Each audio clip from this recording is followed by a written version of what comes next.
بسم الله الرحمن الرحيم. السلام عليكم ورحمة الله وبركاته. ازيكم يا دكاترة؟ عاملين ايه؟ يا رب دايما بخير. دلوقتي ان شاء الله بإذن الله هنحل واجب الحصة الثانية من الفصل الرابع، المناعة في الكائنات الحية، للصف الثالث الثانوي.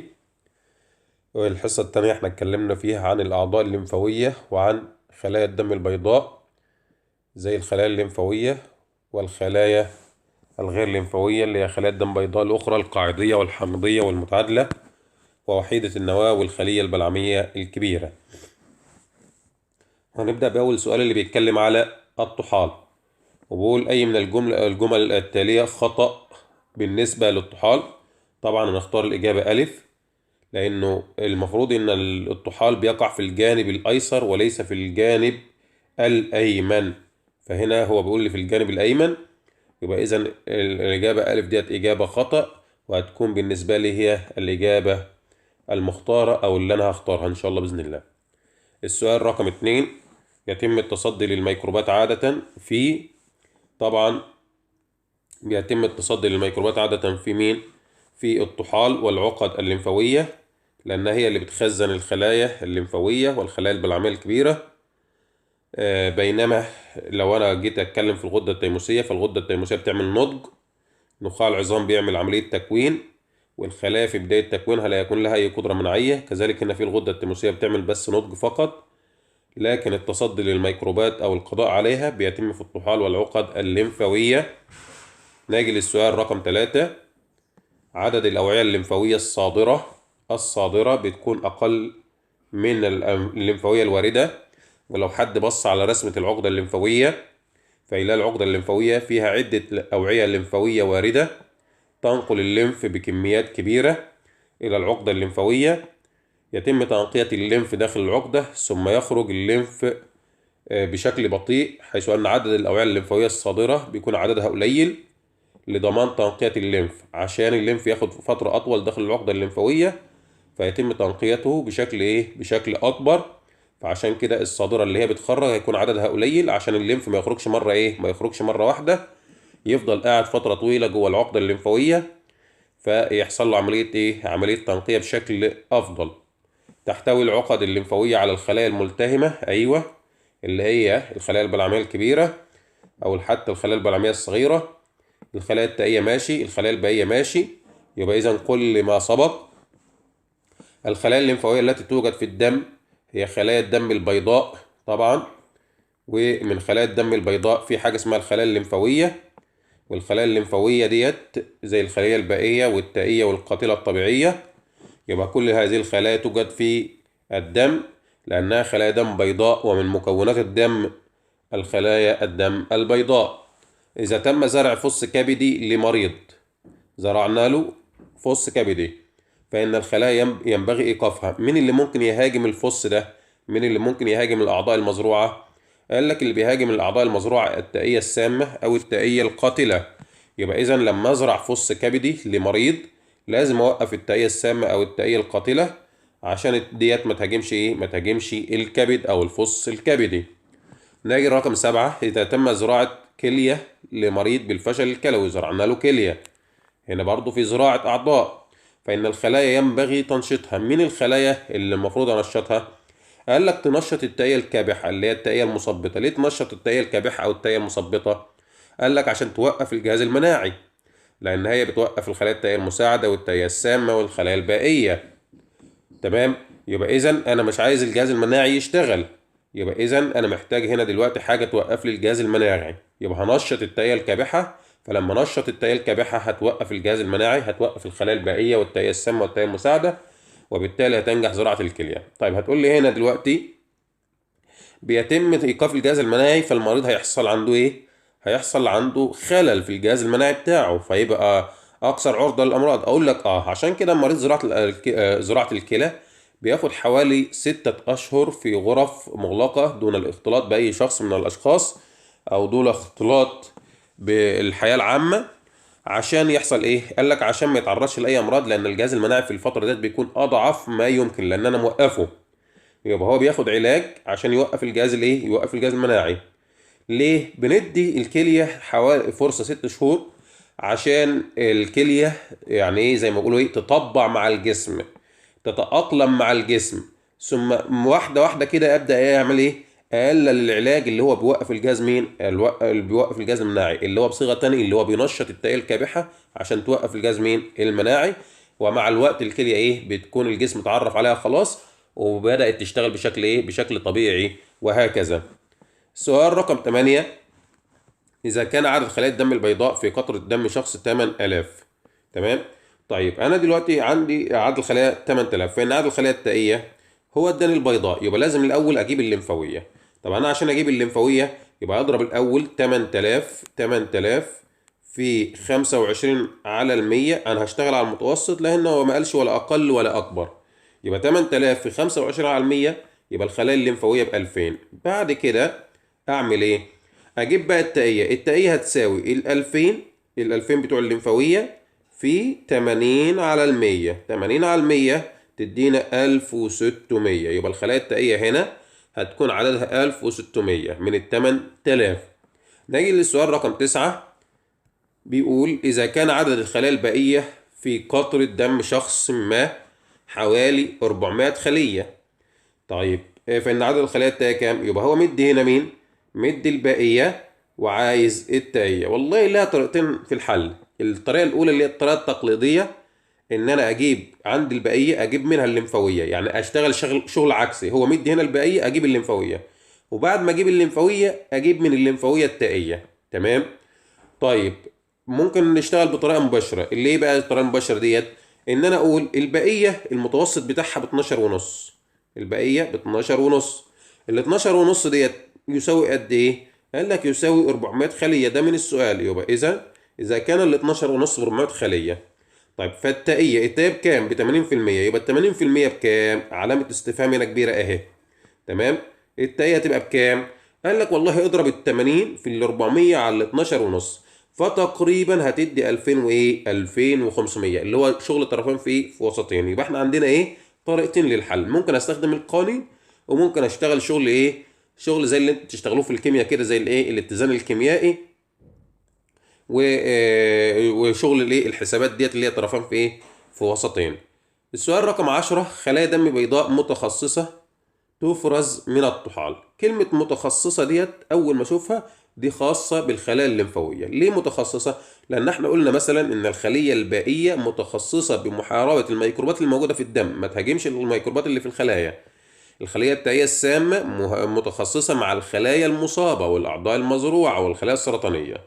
التائية المستثبطة متخصصة في إيقاف نشاط المناعة أو الجهاز المناعي، وهكذا. التائية المساعدة متخصصة في تنشيط الجهاز المناعي. أما البلعمية والقاعدة والحمضية ديت فتبتلع أي ميكروبات وتتعامل مع أي حاجة موجودة في الإيه؟ في الجسم. تمام؟ نيجي للسؤال رقم 11: أكثر أعضاء الجهاز الليمفاوي انتشارا في الجسم العقد الليمفاوية. يقول لك تنتشر على طول الأوعية الليمفاوية، موجودة حول العنق، تحت في الإبط، على الفخذ بالقرب من الأعضاء، فهي منتشرة كتير جدا في الإيه؟ في الجسم.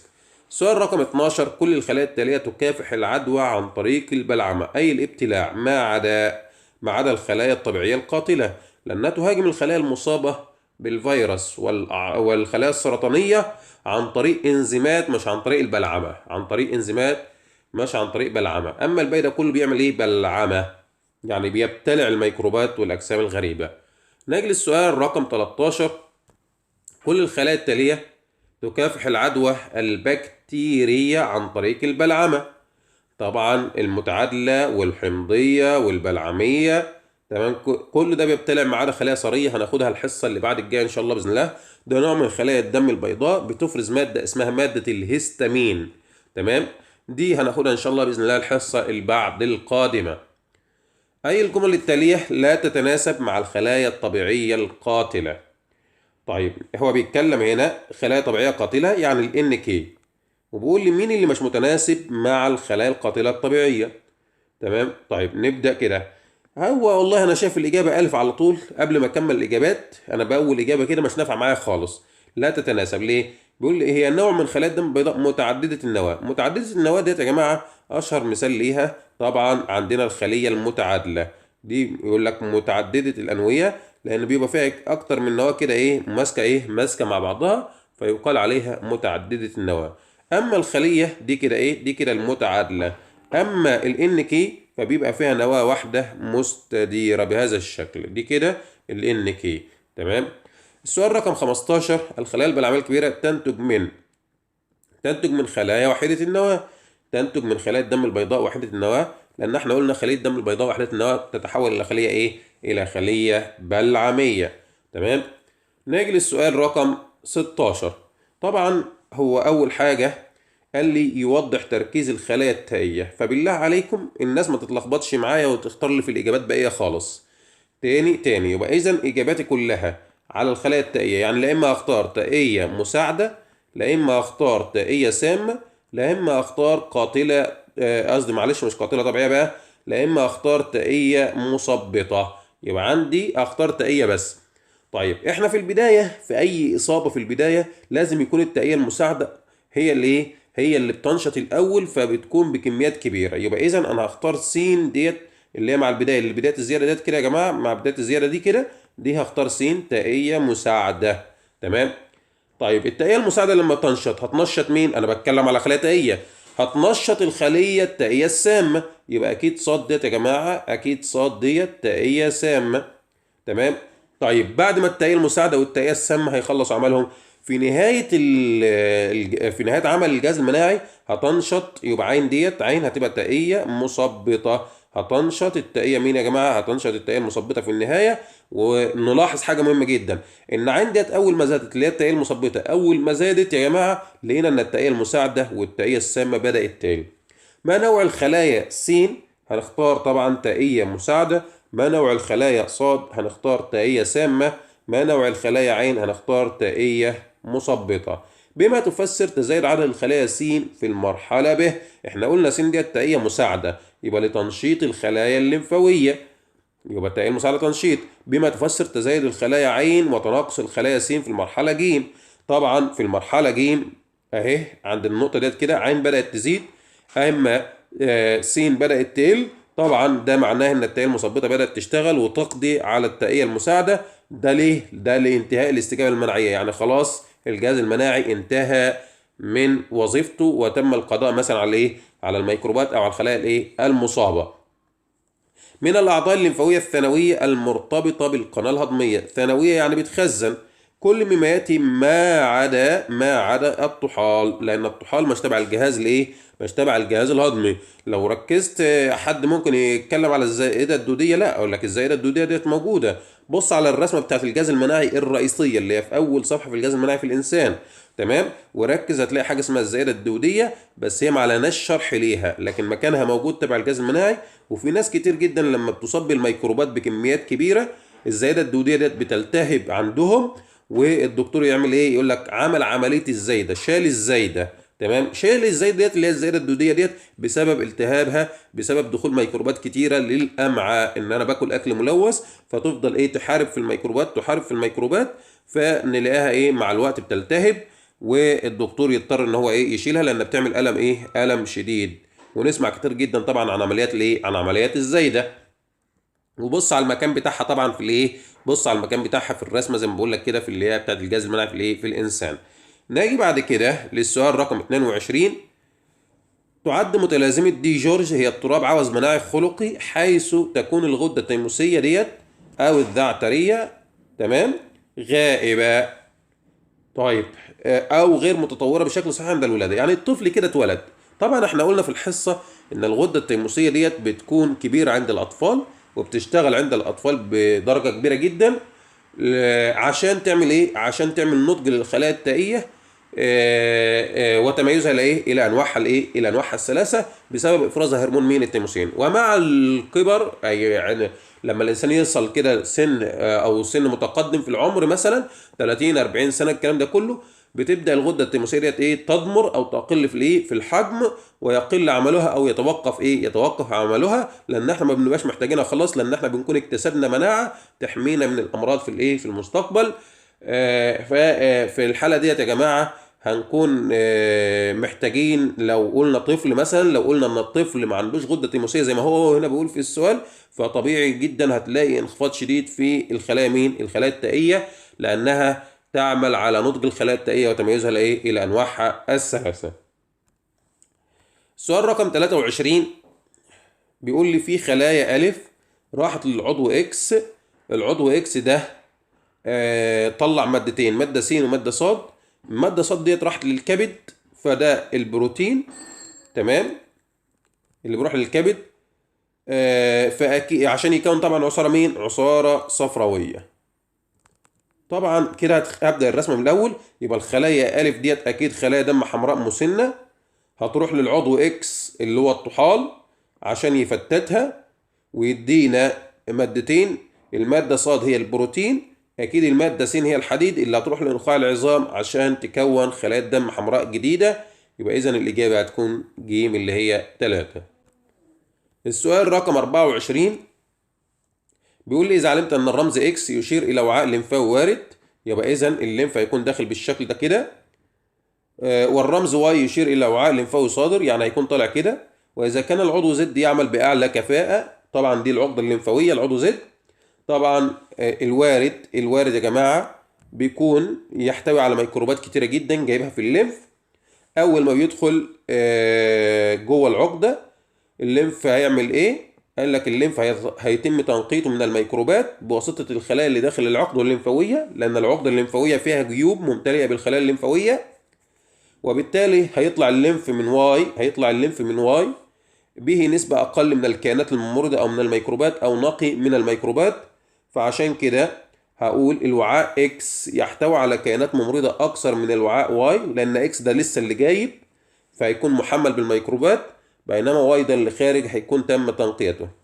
تتضمن عملية زراعة الأعضاء إجراء عملية جراحية كبيرة واستخدام الأدوات، طبعا استخدام الأدوات لتثبيط الجهاز المناعي. عشان أعمل زراعة أعضاء لازم أوقف الجهاز المناعي، عشان من ضمن مكونات الجهاز المناعي في خلية اسمها الخلية التائية السامة بتهاجم الخلايا السرطانية والخلايا المصابة بالفيروس والأعضاء المزروعة. نيجي للسؤال رقم 26. ادرس المخطط المقابل ثم أجب أي الأوعية الموضحة بالرسم تحتوي على أكبر عدد من كرات الدم الحمراء. طبعا لو بصينا على الرسمة هنلاقي هنا عامل لنا عقدة لمفاوية، يبقى ده وعاء لمفاوي وارد، والوعاء الليمفاوي الوارد لا يحتوي على كريات دم حمراء، وده وعاء لمفاوي صادر لأنه ده خارج لا يحتوي على كريات دم حمراء، لأن الأوعية الليمفاوية بيبقى بتحتوي على ليمف، والليمف فيه خلايا دم بيضاء زائد بلازما زي ما شرحنا. وعاء رقم 3 ده طبعا داخل الطحال، يبقى ده فيه كريات دم فيه كريات دم حمراء، تمام. وده وعاء خارج من الطحال، ده بيحتوي طبعا على كريات دم برضو كريات دم حمراء. اللي داخل طبعا ده شريان، واللي خارج طبعا ده ده وريد. طبعا الوعاء رقم 3 بيكون داخل به كريات الدم الحمراء المسنة وغير المسنة، يعني جايب كل كريات الدم كريات الدم الحمراء. لما تدخل جوه الطحال، في جوه الطحال خلية بلعمية كبيرة هتموت كريات الدم الحمراء المسنة، هتتخلص منها، هتعمل لها عملية ابتلاع وتفتيت وتفتتها لمكوناتها الأولية زي ما شرحنا. وبالتالي هيكون الوعاء رقم 3 هو أكبر وعاء فيه كريات دم حمراء، لأنه وعاء رقم 4 هيخرج فقط كريات الدم الحمراء الغير مسنة، أما المسنة فيتم التخلص منها في الطحال. نيجي للسؤال رقم 27. طبعا ذكر لي هنا كلمة التيموسين، يبقى ديت هنا بنتكلم على غدة تيموسية. طبعا الخلية س ديت أكيد دي خلية تائية غير ناضجة في الغدة التيموسية، لأنه لسه هترتبط بهرمون التيموسين عن طريق المستقبل بتاعها، وطبعا هتنضج، وطبعا هتتحول لخلية تائية وتتميز إلى أنواعها الثلاثة: التائية المساعدة والتائية السامة والتائية المثبطة. نيجي للسؤال رقم 28. يعاني أحد الأشخاص من ضعف شديد في الاستجابة المناعية ضد الميكروبات، لذلك قام الأطباء بأخذ مجموعة من الخلايا من العضو الموضح في الشكل المقابل لديه شخص سليم. طبعا هنا خد من العظام، ودي طبعا عظام عظام مسطحة، واخد طبعا من الحرقفة، ونقلها للشخص المصاب. ما نوع الخلايا التي يمكن سحبها لعلاج هذا الشخص المصاب؟ طبعا هو طالما هياخد من العظام يعني هياخد خلايا دم بيضاء لسه لم تنضج بعد، يعني ممكن تكون لسه ما وصلش للنضج، لانها اول ما بتنضج بتطلع من نخاع العظام. ده بالنسبه مثلا للبقيه والقاتله الطبيعيه وباقي الخلايا. اما التائيه طبعا عشان تنضج لازم تسيب نخاع العظام وتروح للغده مين التيموسيه. فهو لو خد من العظام ده معناها ان هي خدها لسه ما نضجتش. طب لسه ما نضجتش بنسميها خلايا جذعيه. يبقى الخلايا التي لم تنضج بعد تعرف باسم الايه يا جماعه؟ ليه تعرف باسم الخلايا الجذعيه؟ عندما تنضج فهتسمى على حسب بقى اسمها. ممكن تنضج وتتحول لخليه بائيه، ممكن تنضج وتتحول لخليه قاعديه، ممكن تنضج وتتحول لخليه قاتله طبيعيه، تمام، وهكذا. ممكن ما تنضجش وتروح للغده التيموسيه تنضج هناك وتبقى خليه تائيه مساعده او تائيه سامه او تائيه مثبطه.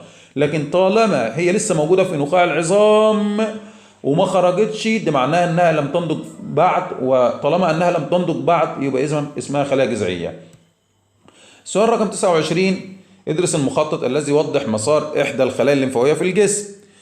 طبعا الخلايا الأول اتكونت في نخاع العظام اللي هو رقم 1، وبعد كده في بعض الخلايا طبعا نضجت في نخاع العظام زي مثلا الخلايا البائية والخلايا القاتلة الطبيعية، وفي بعض الخلايا راحت للغدة مين التيموسية زي الخلية التائية، وبعد كده راحت هنا يا جماعة لمين؟ راحت للطحال. ده الطحال وده بيخزن طبعا. فلما يجي يقول لي يتميز المكان 3، المكان 3 ده يا شباب ده بيخزن خلايا لمفاوية. يبقى أنواع الخلايا التائية به إيه؟ أنواع الخلايا التائية به أكثر، لأنه طبعا في نخاع العظام لسه اللي هو رقم 1 بتتكون وبتكون خلايا لمفاوية جذعية لم تنضج بعد، يعني لسه لم تتميز إلى خلايا التائية ولم تتميز إلى أنواع إيه؟ إلى أنواع الخلايا التائية اللي هي التائية المساعدة والتائية السامة والتائية المثبطة. لازم في رقم 1 تتكون وبعد كده تروح لرقم ايه للمرحله رقم 2 ديت اللي هي الغده مين التيموسيه، وبعد كده تتخزن في 3. يبقى 3 فيها خلايا تائيه ناضجه لان متخزنه اكتر من رقم كام؟ اكتر من رقم 1.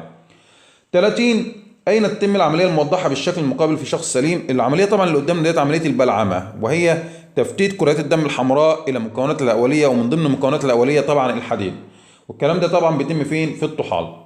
31، أي الخلايا التالية تعتبر خلية متخصصة ولكن لا يمكنها التعامل مع الأنتيجينات بشكل مباشر؟ طبعا الخلية التالية السامة، لأن هي ما بتحاربش الميكروب أو الأنتيجين اللي هو موجود على الميكروب بشكل مباشر، وإنما بتدمر الخلية المصابة اللي جواها الميكروب، بتدمر الخلية ككل، بتهاجم الخلايا المصابة والخلايا السرطانية والأعضاء المزروعة. طبعا قدامنا الرسمة اللي في رقم 32 دي خلية متعادلة. قلنا انه النواه بتاعتها بتكون نواه مفصصه او متعدده عامله زي علامه الايه الشير. فلما الاقي 3 اجزاء كده يا شباب، لما الاقي 3 اجزاء بالشكل ده كده على طول بعرف ان النواه دي خليه متعادله. والخليه المتعادله تعيش من عده ساعات الى عده ايام. طبعا هنا كاتب لي 10 ساعات، يبقى الخليه عين ديت هي الخليه المتعادله، يبقى اختار الخليه عين. 33، من خلال دراستك للشكل المقابل اي مما يلي يميز الخليه 1؟ الخليه 1 دي خليه لمفاويه غير محببه، والخليه 2 دي خليه حمضيه محببه. يبقى ما يميز الخليه 1 عن الخليه 2 انها غير ايه؟ انها غير محببه. دلوقتي ان شاء الله باذن الله ندخل في الاسئله المقاليه، لكن قبل ما تدخل في الاسئله المقاليه عايزك تكتب لي كود وهو سعادتك 99%، وسعادتك برضو تاجي كاتب لي في الاخر خالص هنا كده كود وتقول لي ان شاء الله، ان شاء الله، تمام. وسعادتك تبدا تحل معايا الاسئله الايه؟ الاسئله المقاليه،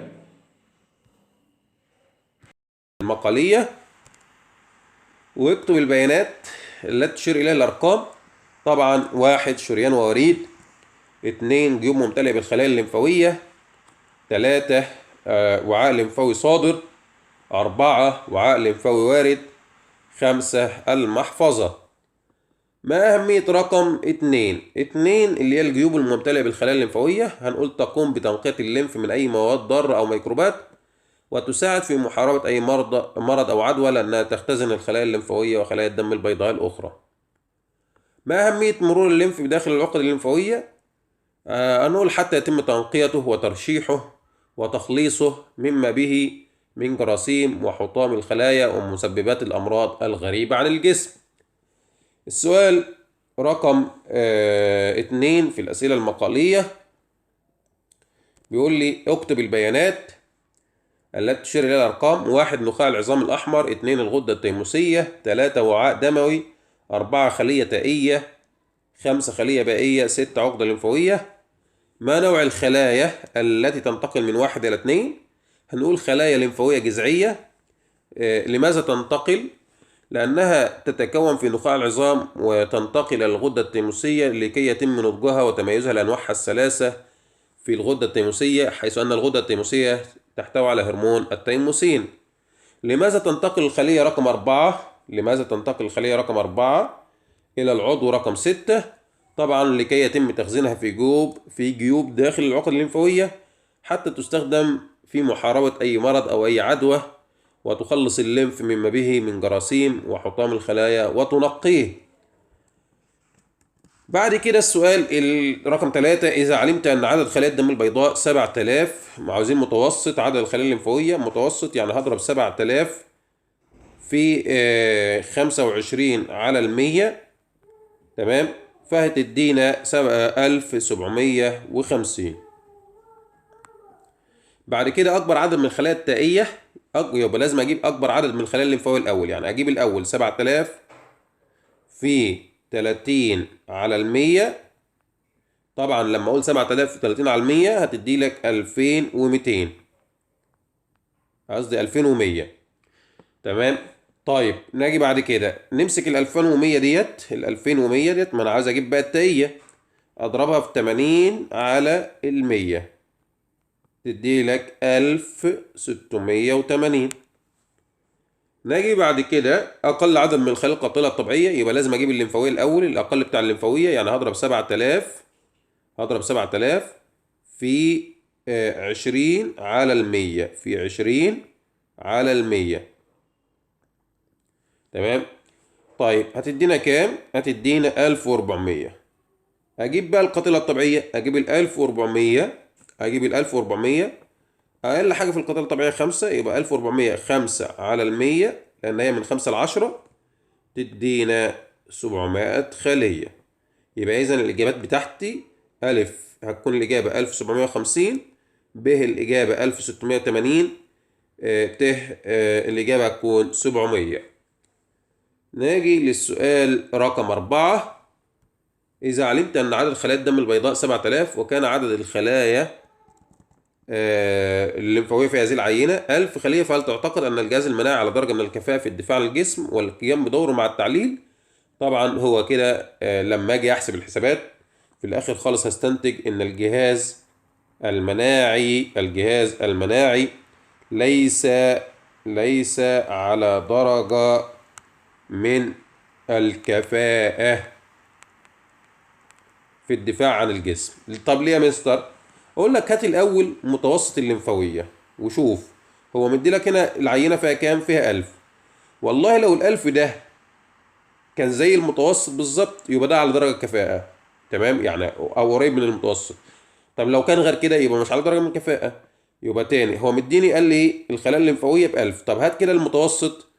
قال لك لما انت تجيب المتوسط يعني المفروض ان انت تضرب ايه؟ تضرب 7000 في 25 على 100. فالمفروض كان يطلع لك كام؟ أو هيطلع لك كام؟ يطلع لك 1750. يبقى لو عينة فيها 7000 خلية بيضاء المفروض إن أنا ألاقي فيها ليمفاوية قد إيه؟ 1750. طب يا مستر هو في السؤال قال لي فيها 1750؟ لا يا ابني، ده قال لك 1000. طب ال1000 ده قليل ولا مش قليل؟ قليل. تمام. يبقى إذا هذا الجهاز أو هذه العينة ليست على درجة من الكفاءة لأن بها 1000 خلية لمفاوية، تمام كده، وبينما متوسط عدد الخلايا بينما متوسط عدد الخلايا الليمفاوية الذي يجب أن يكون بالجسم هو 1750. تاني الجهاز المناعي ليس على درجة من الكفاءة لأن العينة تحتوي على 1000 خلية لمفاوية فقط، بينما متوسط عدد الخلايا الليمفاوية الذي يجب أن يكون بهذا الجسم يجب أن يكون 1750 خلية. تمام كده. إن شاء الله بإذن الله الأسئلة الإضافية الخاصة بطلبة الأزهر إن شاء الله بإذن الله هننزلها على الجروب.